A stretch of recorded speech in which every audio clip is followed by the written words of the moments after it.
Hello students, so this is a video related to third module. So from this video onwards we'll be starting with our third module.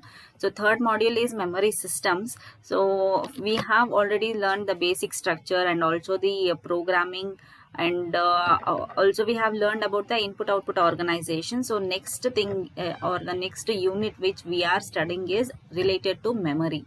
So what is a memory? So how the data will be stored in the memory, how it will be retrieved from the memory.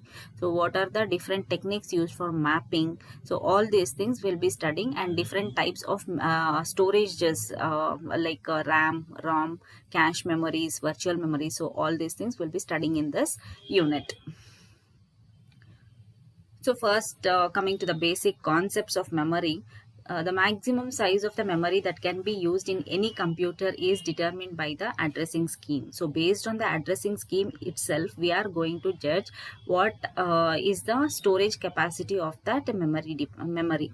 Okay, so if we have a addressing scheme of about 16-bit address, then the storage capacity will be 2 to the power of 16k memory locations. So that is maximum of 64k memory locations will be used in order to store the data. If it is 32 bits, then 2 to the power of 32, which will be equals to 128k memory locations.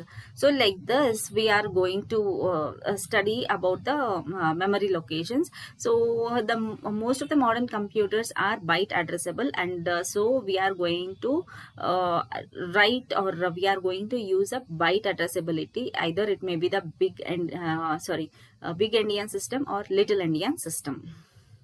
So here in the previous units I have already explained you about how the communication between the processor and the memory will be taking place with the help of the bus. And here in the diagram you can see this is the processor and memory. So here the connection has to be established in between the processor and memory in order to read the data or in order to write the data. So here we have MAR and MDR as the special registers or the special memory registers, which will be used to either read the data or write the data in order to communicate with the memory. So MAR means memory address register and MDR is memory data register. So MAR, it is k-bit address bus. So it will be storing the address from which location you want to read or into which location you want to write the data which has been accessed by this processor. And MDR is bidirectional line. So here we will be transferring the data in n bits either from the processor to the memory or from memory to the processor based on whether it is a read operation or write operation. So here up to 2 to the power of k addressable locations can be used in order to store or retrieve the data. So word length will be equals to n bits. So here at a time n number of bits can be used in order to transfer the data between the processor and the memory. Along with this two lines, we also have one control line called as which will be used to notify whether it is a read operation or write operation, and also one more signal also will be set. So that is MFC, that is memory function completed. So once either the read operation or write operation has been performed, then this signal will be set, MFC, indicating that whatever operation was asked to be performed, it has been completed.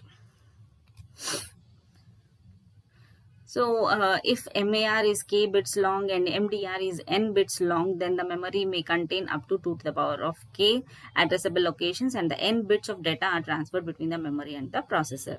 This transfer takes place over the processor bus. The processor bus will be having address line, data line and control line. Along with that, there will be one more special line called as interrupt line. But here as we are only concerned about the memory operations, we are not dealing with interrupts. So that part was already dealt in input output organization. So the control line is used for coordinating the data transfer. The processor reads the data from the memory by loading the address of the required memory location into MAR and setting the read write line to 1, indicating that it is a read operation. So the memory responds by placing the data from the addressed location onto the data lines and confirms this action by asserting MFC. MFC is nothing but memory function complete.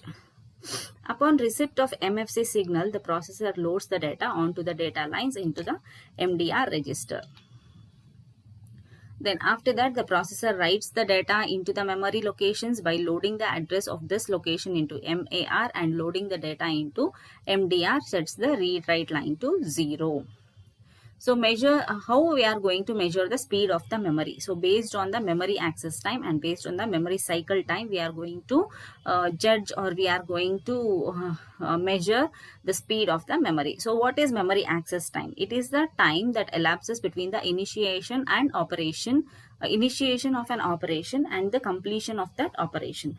So if we are going to perform one read operation, so starting point of that operation, starting with the setting some address line from the processor to the particular memory location, and reading that part from the memory location and sending it to the processor. So all this, whatever time is taken for doing all these operations, so that is nothing but the memory access time. So it is a time which is used for the it is a time which is nothing but the processor operation time, that is starting from the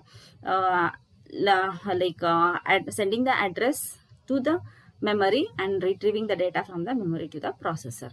And memory cycle time, it is the maximum time delay that is required between the initiation of the two successive memory operations. So these are the two times which we have to consider in order to work with this memory system. So as I have told you earlier, there are different types of memories which can be used, and we will be seeing one by one. So first one is RAM, that is random access memory. So in RAM, if any locations that can be accessed for a read or write operation in fixed amount of time, it is independent of the location's address, that is wherever the particular data may be in that memory unit. So the time required to read or write to perform a read or write operation to that particular part of the memory will be same at all the time. So that is nothing but random access memory. So cache memory, it is nothing but it is the small and it is the fast memory when it is compared with the other memory, and it will be placed in between the processor and the main memory in order to improve the processing time of the data. So it holds the currently active segments of a program and their data. So if there is one program being executed, so whichever part is being active at that particular point of time and the data required to execute that segment of the program, so it will be stored in the cache memory. So next part is virtual memory. So the address generated by the processor is not directly specifying the physical locations in the memory. It is not pointing whatever address we are generating with the help of the addressing modes and addressing schemes. So that address, it will not be pointing to the physical locations of that memory. In turn, it will be referred to as a virtual or logical address. So what happens means the virtual address space is mapped onto the physical memory where data are actually stored. So data will be stored in the physical memory, but here the virtual address, it has to be mapped to that particular physical memory. So the mapping function is implemented by a special memory control circuit which is called as memory management unit.